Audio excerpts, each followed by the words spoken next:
Property Pairings, episode 45. We have to talk about Chuck Norris. Rip. I got there early, and Jared's like, okay, I'm about 20 minutes out, and I walk into Barking Frog, and I was like, Drinks. can I just have one drink? And she was like, can you be done by 7:30? And I was like, I'll be done in 7 minutes. I was like, I just want an espresso martini with tequila, please, because I need to stay awake because I have a 5-hour dinner. All right, well, welcome back to episode 45 of Property Pairings. I'm Eric Kinzler. And I'm Mike Pavone. Always with the draw. That's the one thing that I wish. The draw? Kinzler. Oh, yeah. Well, it's like when you drop y'alls. Kinzler. You drop the y'alls. Yeah, it's just, every time I feel like there could be a whole thing where I just say my name too long. Well, if we're calling those things out, when there's any inclination, I've noticed like someone's coming up from, like if you picked up business coming up from up south or, you know, like, and I mean like Texas or something like that. Like, we know in past episodes, we've talked about how, like, we'll be talking and he'll be like, yeah, you know, whatever. And then Mary calls, oh, hi, Mary. Mm-hmm. But if he knows it's someone from like Texas or something, like, hey, y'all, it just starts dropping all those things. I use y'all all the time. It's endearing. And it's easy, especially if you don't remember their names exactly. Oh my God, it's so great to see y'all. It's perfect. It's like the all-encompassing word, y'all. And people will be like, oh, you don't have an accent, because I started enunciating. And then I'm like, but I can't lose the word y'all. You know how many times I've said that? I'd have $1 million, I swear. Every single time, yeah. So I like it.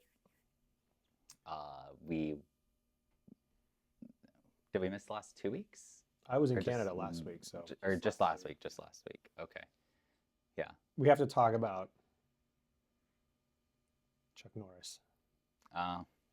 Rip. Rip. I was a big fan of Chuck Norris, so this whole past week I've been dropping Chuck Norris-isms. Yeah. And I think people are a little tired of me doing it, but still, they make me smile. Yeah.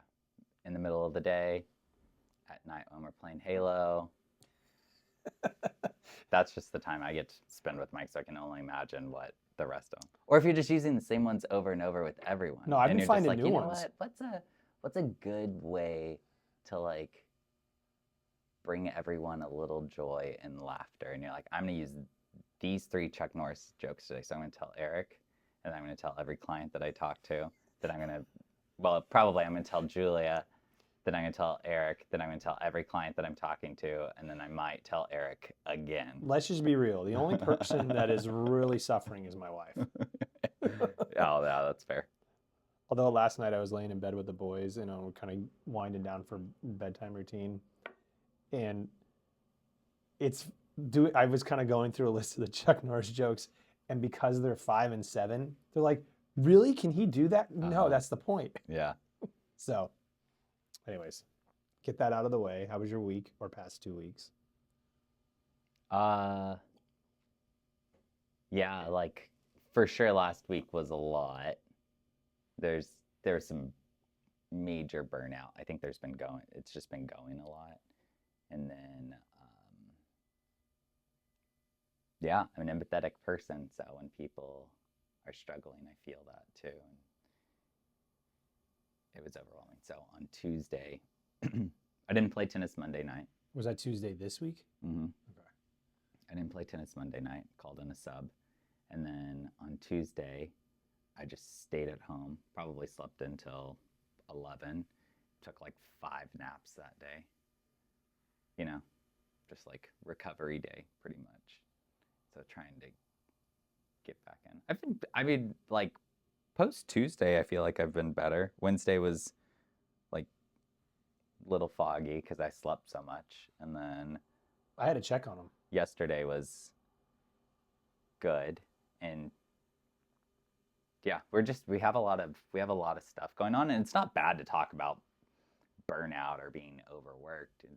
I'm still getting everything I need to get done. There's just a lot floating up there. So it's figuring out all of those and making the best plan. That's been my last couple of weeks. Mike was on vacation. Yeah, we'll call it that. It's been a week. I think we should do a vote. If you're skiing in Whistler for a week, is that Who's vacation? Skiing? Who's skiing? Or is that what? I spent more time, I think, on my back sliding down the hill or in a yard sale than actually skiing. So, Quote unquote. I would call that playing in the snow. You know what I mean? it hurt. It hurt a lot. It hurt a lot.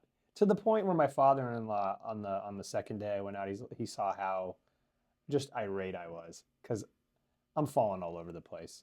And he's like, maybe just like put your skis on the rack there at the lodge by the by the chairlift that he was going to go back up on.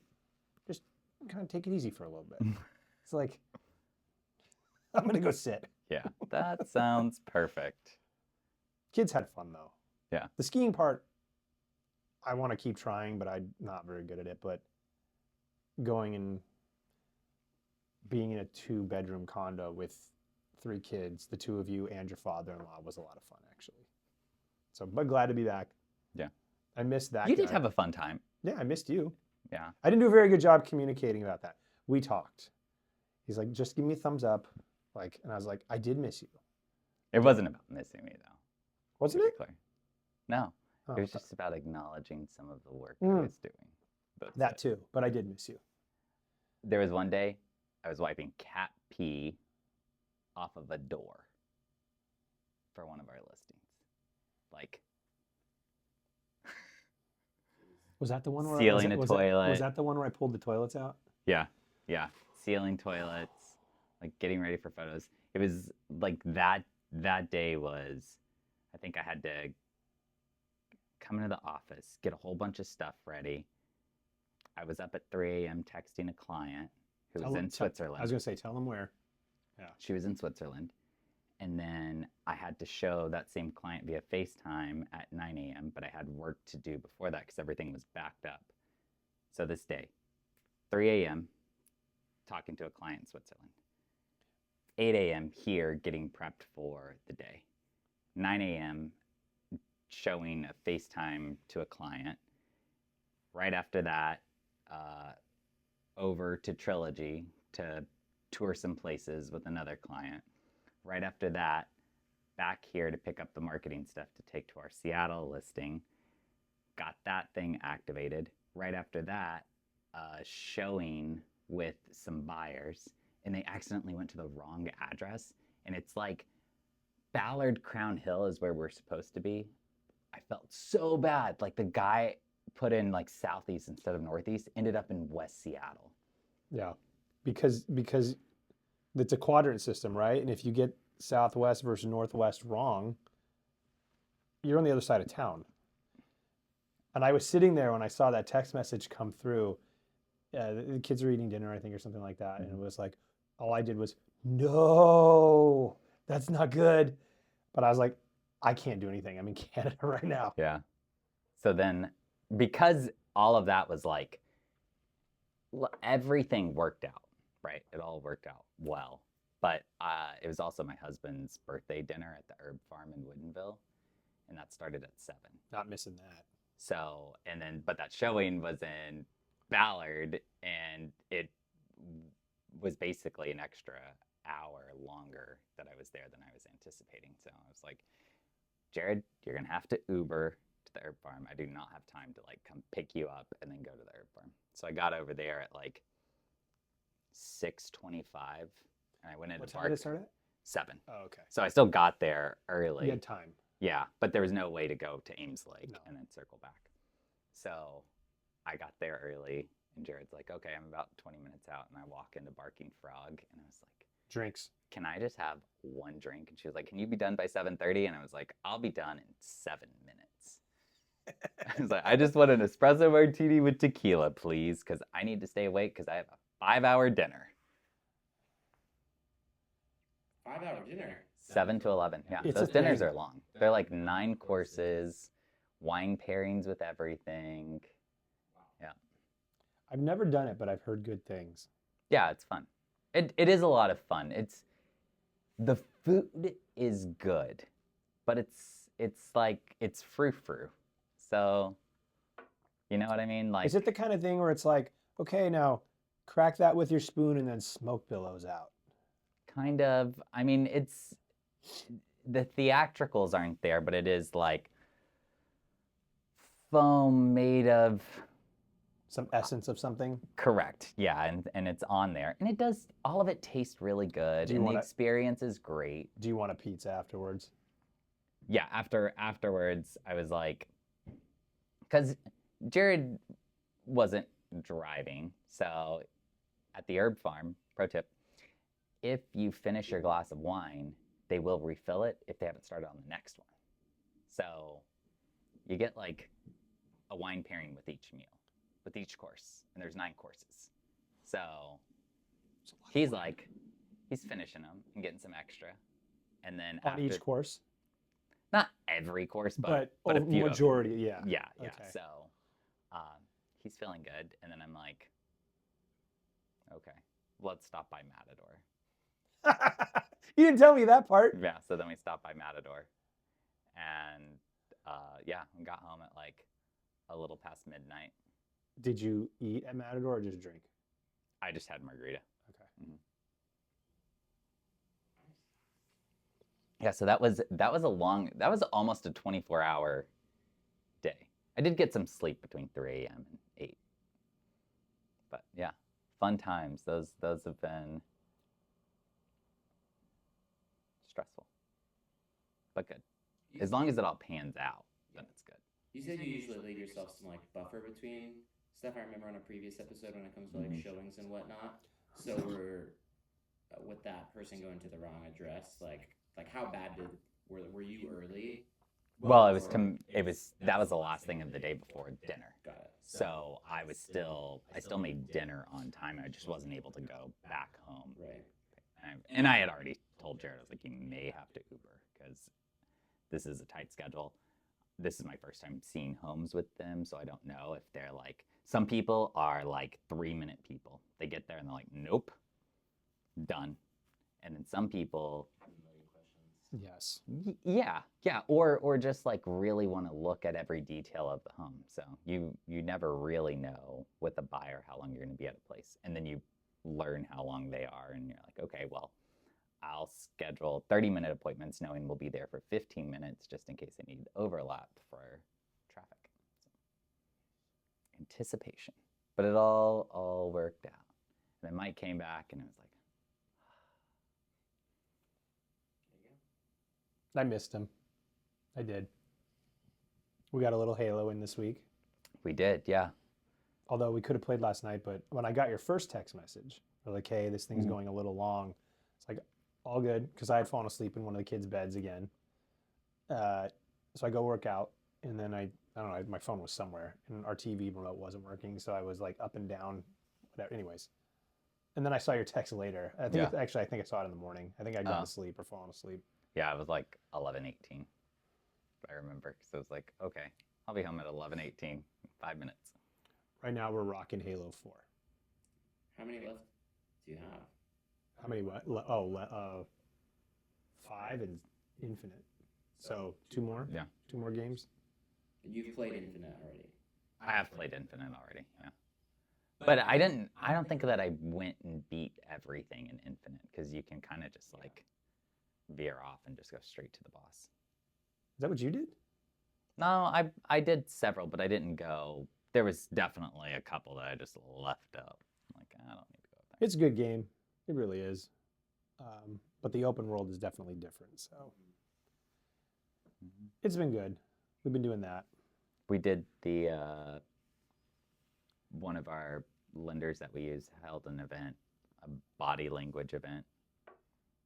Yeah, how did you feel you did listening to what she was talking about with body language? I feel like I did a lot of that stuff already when people walk in. The only thing I would say that I do differently is like the smile thing.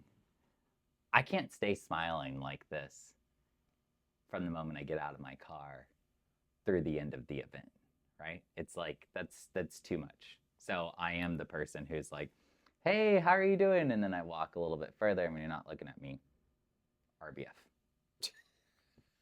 Yeah.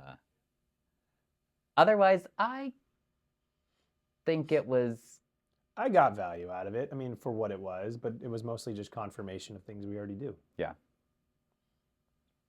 made me sit up a little bit higher. Well, yeah, when she called everyone out, like, Yeah. hey, so posture, she did this thing where it was like a slide. It was like, not good posture, good posture. Yeah. And as soon as she brings up the slide, everyone sits up straight. And she's like, y'all Yeah. just did that. Everyone sat up. Everyone fixed their posture. Everyone's looking a little more, spines erect. We're all good now. She called everyone out on it. Yeah, that was that slide was interesting because it's like this fit-looking gal who's like would never be like that, and then all of a sudden she's like, perfect. Maybe if I just fix my posture, I'll be as tall as you. I will probably be 6'2" if I really fix my posture. But that was fun. That was fun. Yeah, and then we both. Did you wrap up your taxes yesterday? Because I got him the rest of the stuff I needed to do, so we can figure out our tax burden. We were commiserating on the fact that, like, taxes are due, corporate filings are done, whatever, and then you personal returns. And I thought I was done, and he thought he was done, and then you got like, hey, I need this information. You're like, well, that's already all in this other method of delivery. Like, go look there. And he was asking me for some account access. I was like, okay, well, let me get that for you. And then I go in, I was like, I already show you have it. So I pinged the guy. I was like, we still don't know I what think we owe I think yet. it's the other person that's like his assistant person, Yeah. like wasn't looking. So he found it. Well, I think my to-do list, because you're doing your business and personal through him. And so you have your two separate accounts in that thing. Mm-hmm. I kept checking on my business one, the to-do list, and my to-do list was done, but I hadn't like hit submit on this other part in the personal. Did you flip? So I didn't flip over to the No. personal. I had filled out all of the stuff. I just forgot to upload some documents. So did all of that. I am not looking forward to the tax bill. Every year it's a lot, which is annoying. I'm like, I could buy a new car with that. That's so annoying. Yeah. It's like a down payment to a house in Texas, half of a price of a house in Texas. Anyway, so that'll be fun. That'll be fun. Yep, we're wrapping that up. I haven't started. Yeah. Mine aren't crazy complicated, but there was no point for me to start it before I was moving. Just because you need your return address or whatever?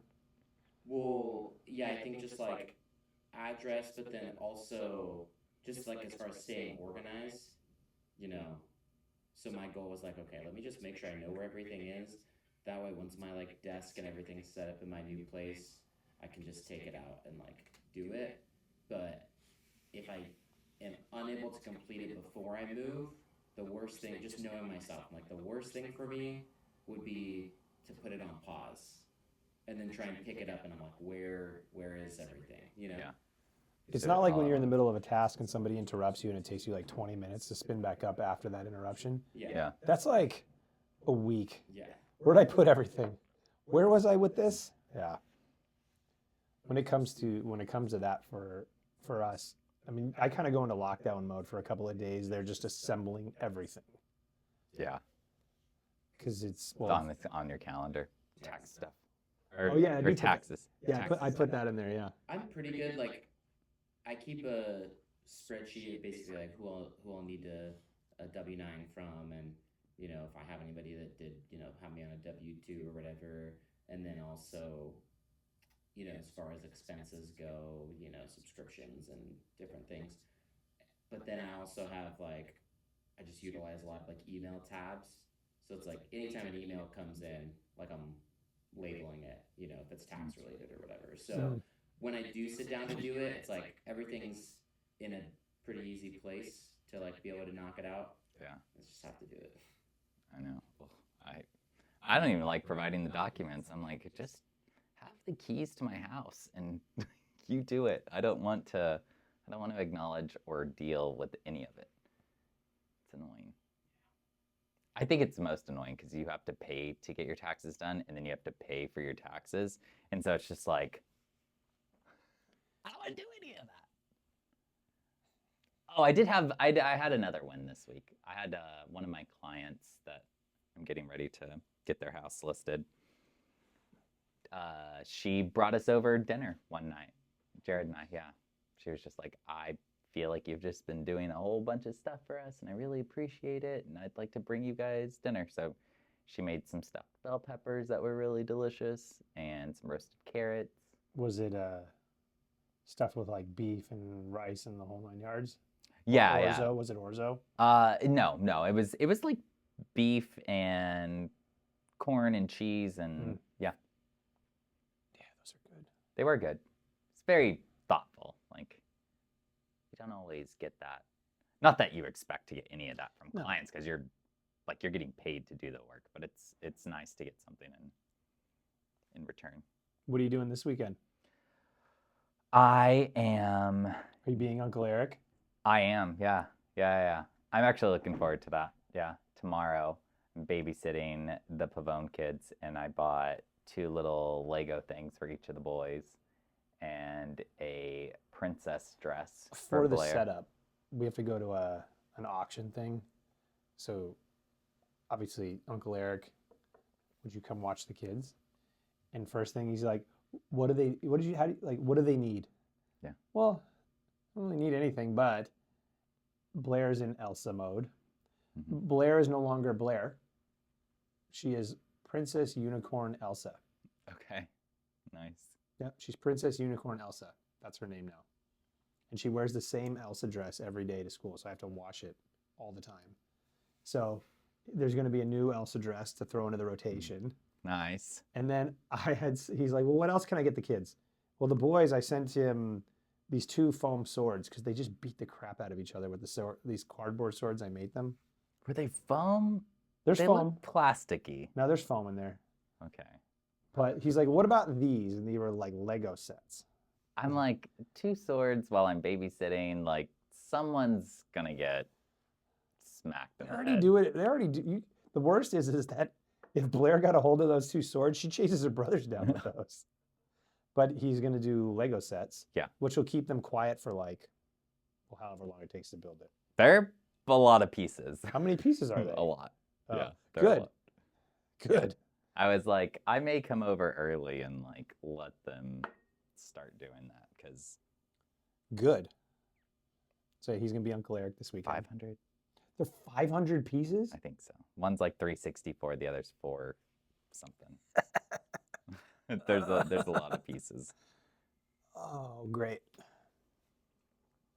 So yeah, looking forward to that. That'll be good. The kids are excited. Very excited.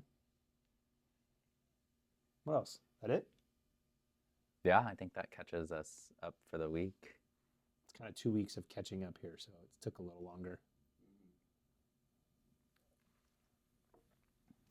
I thought it'd be kind of fun to talk about the market a little bit because I think it is a shifting market, and I think it's important for people to know like how things are going. One of the things that we're noticing is like sellers, for instance. There was this, I don't know, I guess for the last 7 years, for the most part, you kind of list a property and within a couple of weeks max goes under contract, right? Probably that first, maybe second weekend. And now things are a little bit different. You have to work a little bit harder to sell it, and things just stay on the market a little bit. So I figured we would talk a little bit about like days on market and pricing. And well, how do you feel about it? And what I mean by that is like, so yeah, because it's the technical bottom in the last cycle was like February of 2012, and generally speaking, the trend has been upward since then. There's ups and downs, right? But you've been in the business 7 years now. Mm-hmm. And in that time, that's in that window where generally speaking, the trend's been up. Like, how are you feeling about it? Because I started in 2007 where things sat for a year. Yeah. And that wasn't unusual. And everything was short sales and all that kind of stuff. So this is like, okay, but how do you feel about it? Well, I mean, I set expectations before talking with our clients, especially on condos. Like, they take longer to sell. Mm-hmm.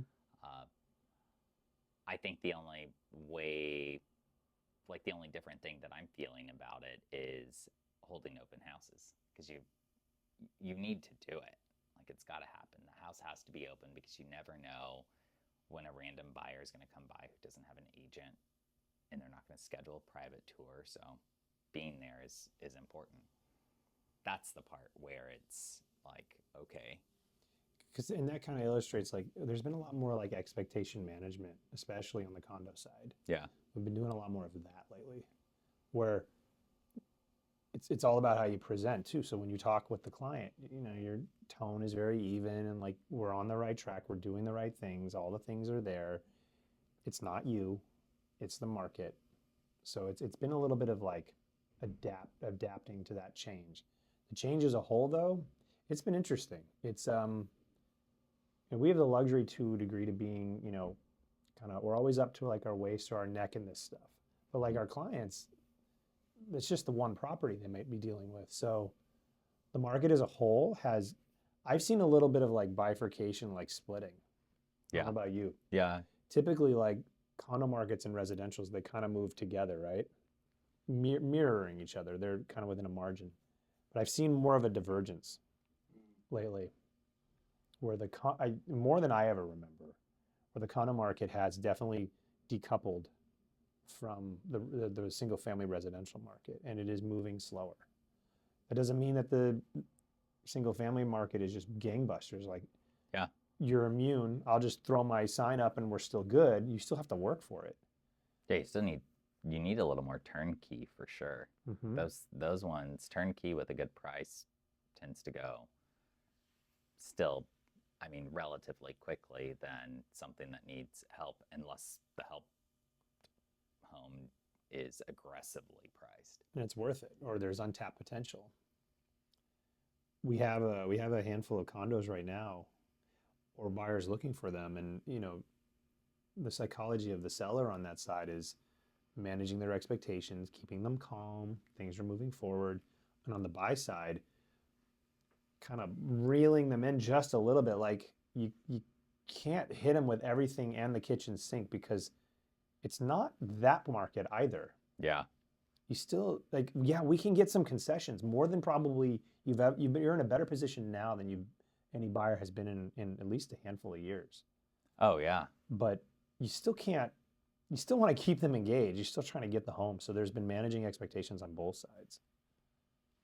Yeah, it's interesting. I think part of it is we're getting a lot more listings now, and so it's managing expectations on that. We tend to give a range on price point, so we'll manage the pricing when we get closer to list date. But I saw a stat, and I don't know how true it was. It was coming through one of my news feeds, and it was just kind of like a one-liner, right? That said something to the effect of, sellers outnumber buyers by the widest margin in some like ridiculous amount of time. Probably back since like 08, 9, 10, somewhere in there, where there's just that, and that's nationally. mm-hmm. There's 6, 7, 800,000 more sellers on the market than there are buyers in the market on a national level. So, that's huge. Yeah. It's an interesting market. The feedback's the same. Listings are accumulating more market time. So yeah, there's a lot of managing we've been doing lately. Interest rates too. At the beginning of the year they were less than 6, and now we're 6.75 for like a normal mortgage rate, not just the. Well, the below 6 part was like for 4 days or 3 days or something, but like they were right there, and you could get buy downs into the 5s.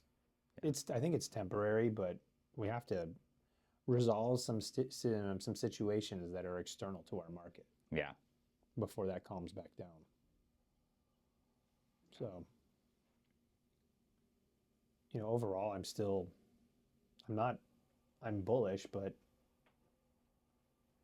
like tempered a little bit. Yeah, it's a little bit more of a waiting game Just depends on, if a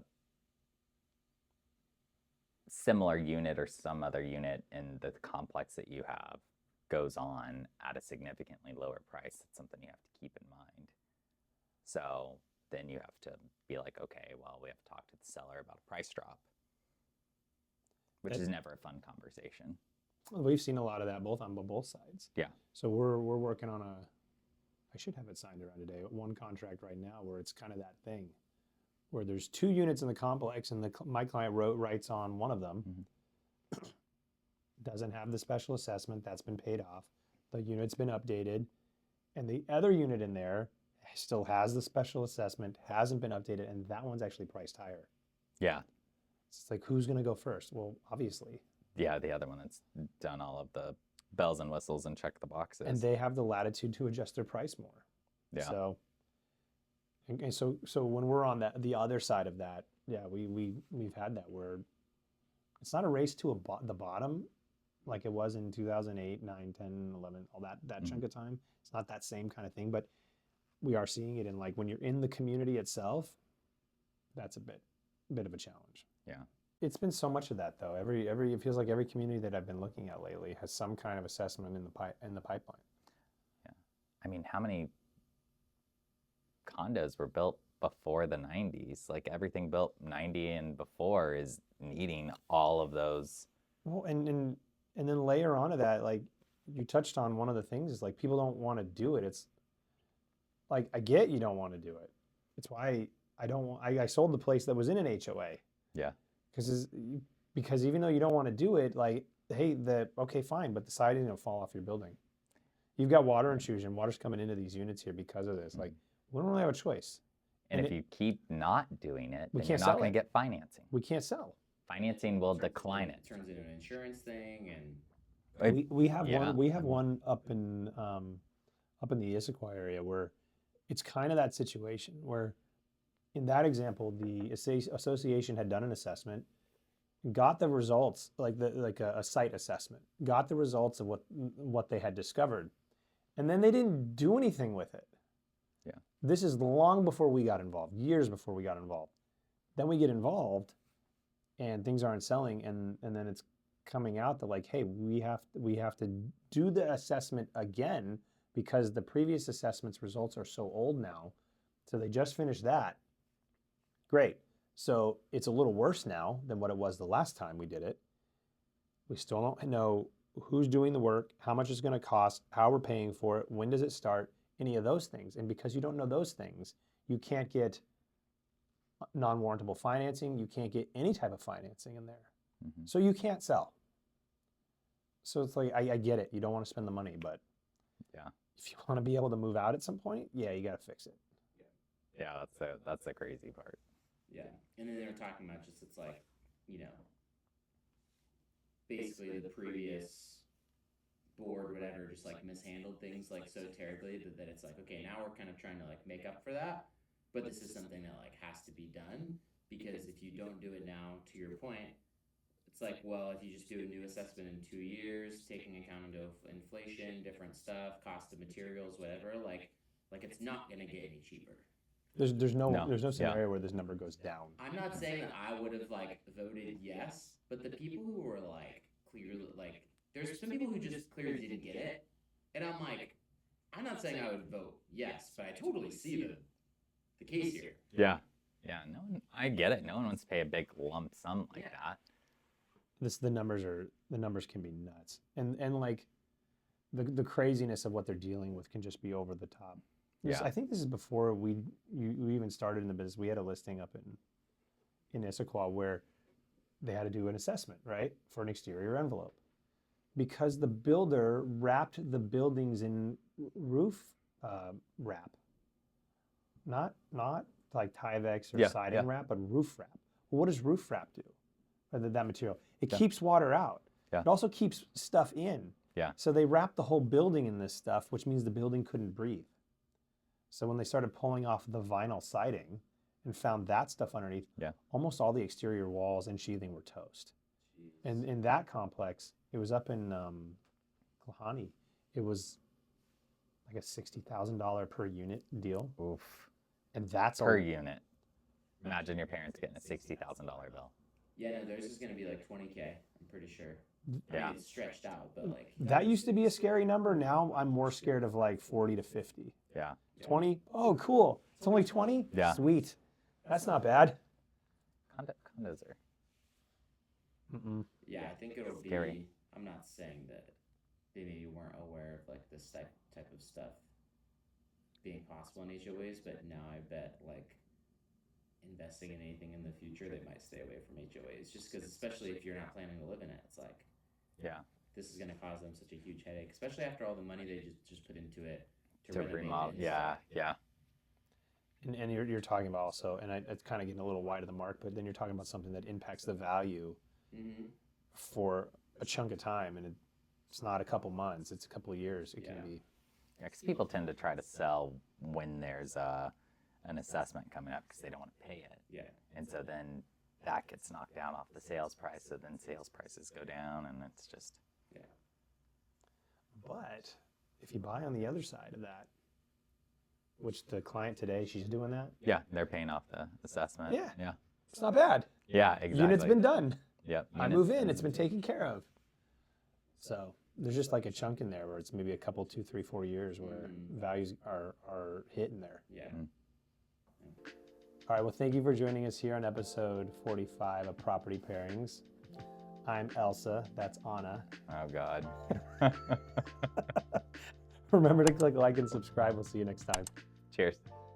She's been doing the Elsa stomp all around the house. I don't know if you remember, if you ever even saw the movies. Like, we've watched them 1,000 times now. But Yeah. in the first movie, when Elsa's going up the hill, mountain, whatever, and making her fortress thing, she does this stomp.